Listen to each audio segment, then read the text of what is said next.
Buenos días, mi nombre es Sergio González y procederé a realizar la segunda lectura del día desde la página 7 hasta la página 15.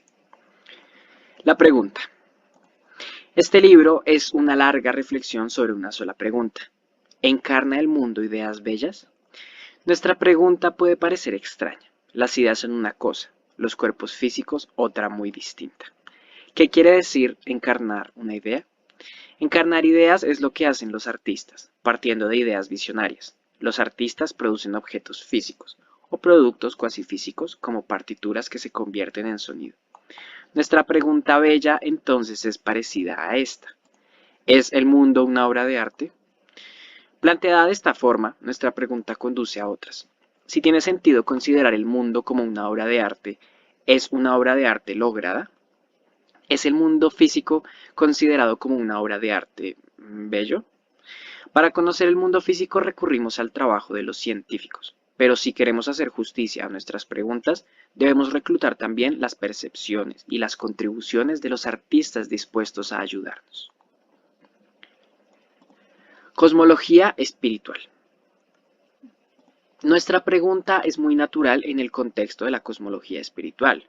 Si un creador energético y poderoso hizo el mundo, tal vez lo que le o la o les o lo impulsó a crearlo fuera a hacer algo bello, precisamente. Con todo lo natural que pueda ser esta idea, cabe poca duda de que no es una idea ortodoxa, según la mayoría de las tradiciones religiosas. Al creador se le han atribuido muchas motivaciones, pero la ambición artística no suele hallarse entre las más prominentes. En las religiones abrahámicas, la doctrina convencional sostiene que el creador pretendía engendrar algún tipo de combinación entre la bondad y la rectitud y crear un monumento a su propia gloria. Las religiones animistas y politeístas han concebido seres y dioses que crean y gobiernan distintas partes del mundo con toda clase de motivos, con un espectro que abarca desde la benevolencia hasta la lujuria, sin olvidar la exuberancia despreocupada.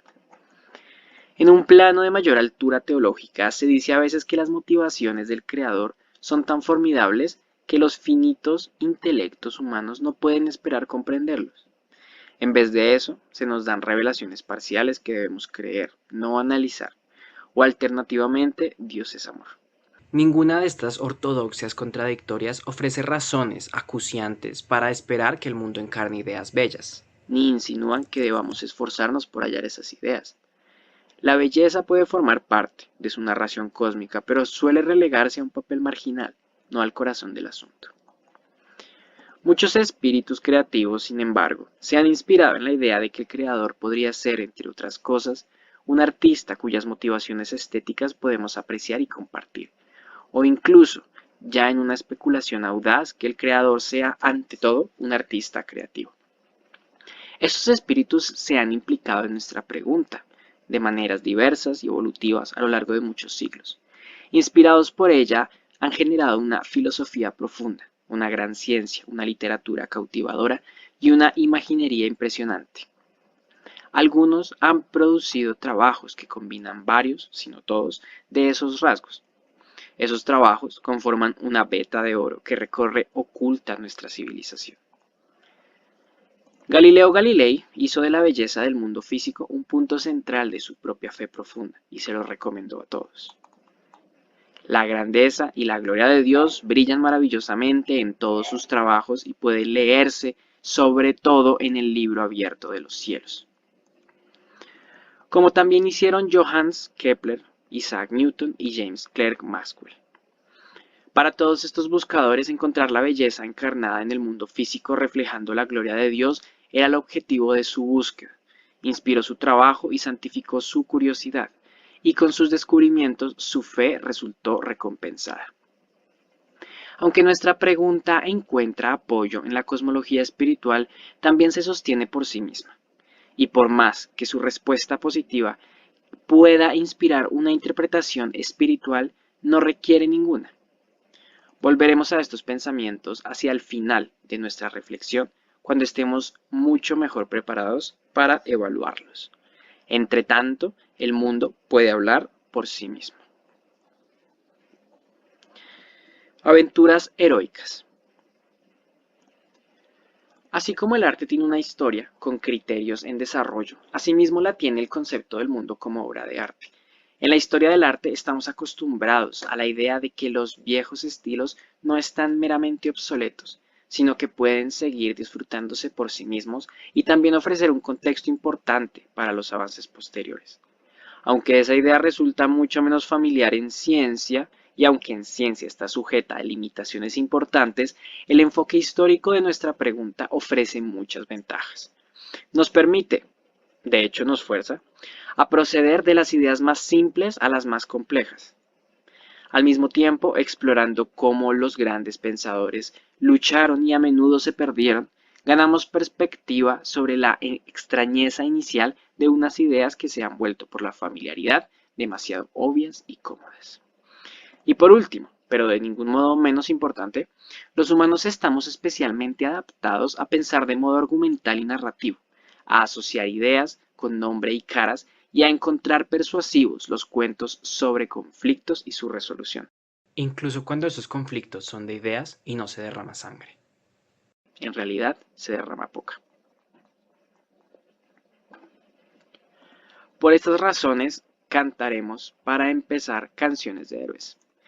Pitágoras, Platón, Filippo Brunelleschi, Newton Maxwell, más tarde una gran heroína, Emmy Noether, hará su entrada también. Esos nombres correspondieron a personas reales y bien interesantes, pero para nosotros no son meramente personas, sino también leyendas y símbolos. Los he retratado tal y como pienso en ellos en este estilo, anteponiendo la claridad y la simplicidad a los matices académicos. Aquí la biografía es un medio, no un fin. Cada héroe hace avanzar nuestra reflexión varios pasos. Pitágoras descubrió, en su famoso teorema de los triángulos rectángulos, una de las más fundamentales relaciones entre los números, por un lado, y los tamaños y las formas, por otro. Puesto que el número es el producto más puro de la mente, mientras que el tamaño es una característica primaria de la materia, ese descubrimiento reveló una unidad oculta entre mente y materia. Pitágoras también descubrió en las leyes de los instrumentos de cuerda unas relaciones simples y sorprendentes entre los números y la armonía musical. Ese descubrimiento completa una trinidad: mente, materia, belleza, con el número como cuerda de engarce. Un tema embriagador condujo a Pitágoras a conjeturar que todas las cosas son número. Con estos descubrimientos y especulaciones, nuestra pregunta toma vida. Platón pensaba a lo grande, propuso una teoría geométrica de los átomos y el universo, basada en las 5 formas simétricas que ahora llamamos sólidos platónicos. En este modelo audaz de la realidad física, Platón valoraba la belleza por encima de la exactitud. Los detalles de esta teoría son por completo erróneos, y sin embargo, aportó una visión tan deslumbrante del aspecto que podría tener una respuesta positiva a nuestra pregunta que inspiró a Euclides, Kepler y muchos otros hacia unos trabajos brillantes siglos más tarde. De hecho, nuestras teorías modernas y asombrosamente logradas sobre las partículas elementales codificadas en nuestra teoría central, véase consumación cuántica, se fundamentan en unas ideas intensificadas de simetría, que seguramente harían sonreír a Platón. Y cuando intento adivinar qué vendrá después, a menudo sigo la estrategia de Platón, proponiendo objetos de belleza matemática como modelos de la naturaleza. Platón fue también un gran artista literario. Su metáfora de la cueva captura importantes aspectos emocionales y filosóficos de nuestra relación como interrogadores humanos con la realidad. En su núcleo está la creencia de que la vida diaria nos ofrece una mera sombra de la realidad, pero que mediante aventuras de la mente y una expansión sensorial podemos acceder a su esencia, y que la esencia es más clara y bella que su sombra. Platón imaginó un demiurgo mediador. Que podría interpretarse como artesano, que traducía el ámbito de las ideas perfectas y eternas a una copia imperfecta, el mundo que experimentamos. Aquí el concepto del mundo como una obra de arte se hace explícito. Brunelleschi importó nuevas ideas a la geometría desde las necesidades del arte y la ingeniería. Su geometría proyectiva, que trataba de la apariencia real de las cosas, trajo ideas: la relatividad, la invariancia, la simetría, no solo bellas en sí mismas, sino preñadas de potencial. Newton elevó el entendimiento matemático de la naturaleza a niveles completamente nuevos de ambición y precisión. Un tema común impregna el trabajo titánico de Newton sobre la luz, las matemáticas del cálculo, el movimiento y la mecánica. Es el método que llamó análisis y síntesis. El método de análisis y síntesis propone una estrategia en dos fases para alcanzar el entendimiento. En la fase de análisis consideramos las partes más pequeñas de lo que estamos estudiando, sus átomos, en sentido figurado. En un análisis exitoso identificamos partes pequeñas que tengan propiedades simples que podamos resumir en leyes precisas. Por ejemplo, en el estudio de la luz, los átomos son rayos de colores puros del espectro. En el estudio del cálculo, los átomos son infinitesimales y sus proporciones. En el estudio del movimiento, los átomos son velocidad y aceleración. En el estudio de la mecánica, los átomos son fuerza. Más tarde, trataremos esto en mayor detalle. En la fase de síntesis, ascendemos mediante el razonamiento lógico y matemático desde el comportamiento de los átomos individuales hasta la descripción de sistemas que contienen muchos átomos. Exponiéndolo de esta forma tan general, el método de análisis y síntesis no parece demasiado impresionante. Está, después de todo, relacionado de forma estrecha con las reglas generales que se usan cada día, como por ejemplo, para resolver un problema complejo, divide y vencerás, lo que malamente supone una revelación electrizante. Pero Newton demandó precisión y completitud de entendimiento al decir: es mucho mejor hacer un poco con certeza y dejar el resto para otros que vengan después de ti, que explicar todas las cosas mediante conjeturas sin asegurarse de nada. Y en los impresionantes ejemplos citados alcanzó sus ambiciones. Newton mostró de forma convincente que la propia naturaleza funciona por análisis y síntesis. Realmente hay simplicidad en los átomos y la naturaleza opera en efecto dejándoles hacer sus cosas. También Newton, en su investigación del movimiento y la mecánica, enriqueció nuestro concepto de lo que son las leyes físicas. Sus leyes del movimiento y de la gravedad son leyes dinámicas. En otras palabras, son leyes del cambio. Las leyes de este tipo encarnan un concepto de belleza diferente de la perfección estática tan amada por Pitágoras y, especialmente, por Platón. La belleza dinámica trasciende los objetos y fenómenos particulares y nos invita a imaginar la amplitud de las posibilidades. Por ejemplo, los tamaños y formas de las órbitas planetarias reales no son simples. Tampoco son los círculos compuestos de Aristóteles, Ptolomeo y Copérnico, ni siquiera las casi exactas elipses de Kepler, sino curvas que deben calcularse numéricamente como funciones del tiempo y que evolucionan de manera complicadas que dependen de la masa y la posición del Sol y los demás planetas. Hay una gran belleza y simplicidad aquí, pero solo se hace totalmente evidente cuando comprendemos el diseño profundo. La apariencia de los objetos particulares no agota la belleza de las leyes. Maxwell fue el primer físico en verdad moderno. Su trabajo en electromagnetismo dio paso a un nuevo concepto de realidad y también a un nuevo método de la física. El nuevo concepto que Maxwell desarrolló a partir de las intuiciones de Michael Faraday Es que los ingredientes primarios de la realidad física no son partículas parecidas a puntos, sino campos que llenan el espacio. El nuevo método es la conjetura inspirada. En 1864, Maxwell codificó las leyes conocidas de la electricidad y el magnetismo como un sistema de ecuaciones, pero descubrió que ese sistema era incoherente.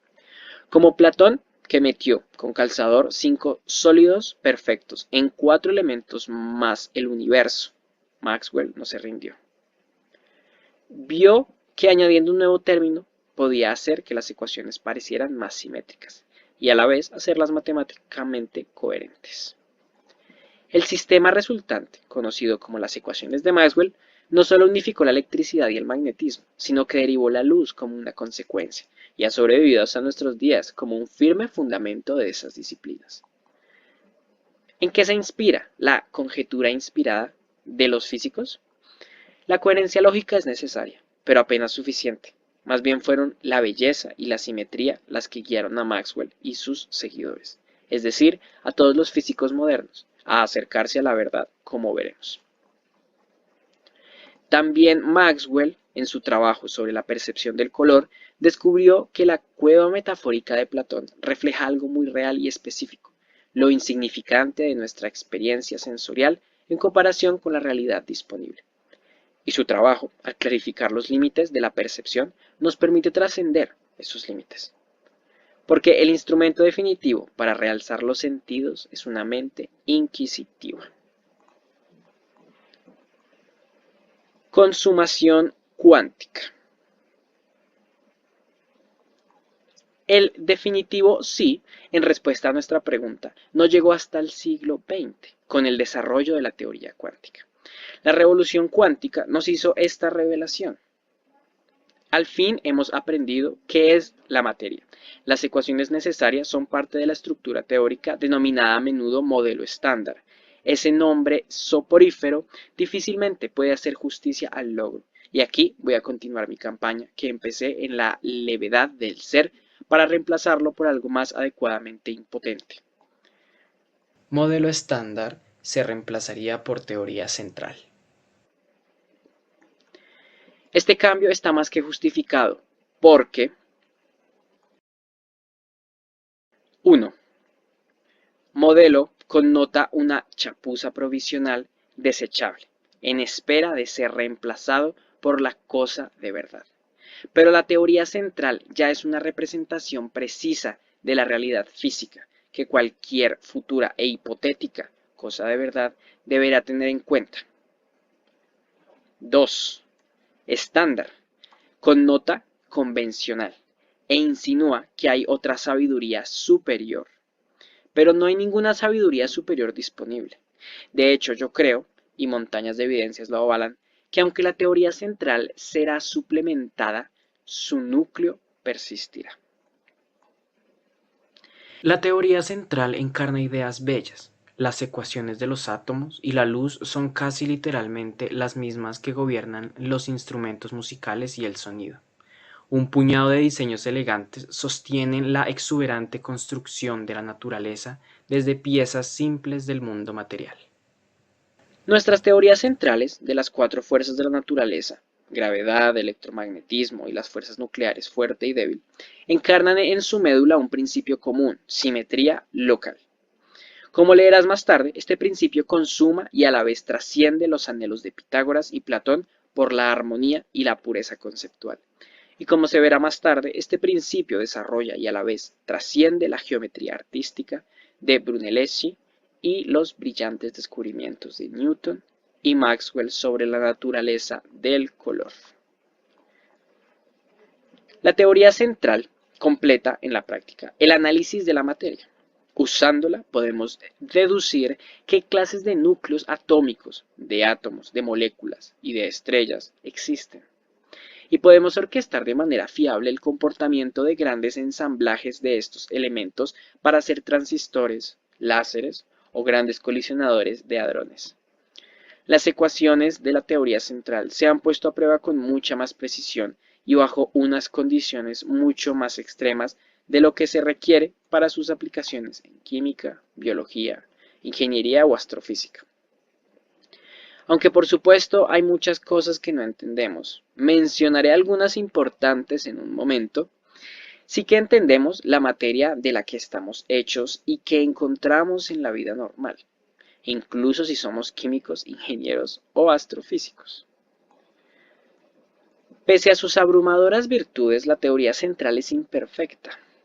De hecho, precisamente por ser una descripción fiel de la realidad, debemos en pos de nuestra pregunta elevarla a los más altos niveles estéticos. Y al escrutarla de ese modo, la teoría central revela taras. Sus ecuaciones son asimétricas y contienen varias piezas conectadas con demasiada holgura. Más aún, la teoría central no explica las llamadas materia oscura y energía oscura, aunque estas formas tenues de la materia son despreciables en nuestra vecindad inmediata. Persisten en el vacío interestelar e intergaláctico y por tanto llegan a dominar la masa total del universo. Por estas y otras razones no podemos darnos por satisfechos. Una vez que hemos degustado la belleza en el corazón del mundo, se nos ha abierto el apetito. En esta expedición no creo que haya una guía más prometedora que la propia belleza. Te propondré algunas pistas que insinúan posibilidades concretas para mejorar nuestra descripción de la naturaleza. Como aspiro a la conjetura inspirada, la belleza es mi inspiración. Me ha funcionado bien varias veces, como verás.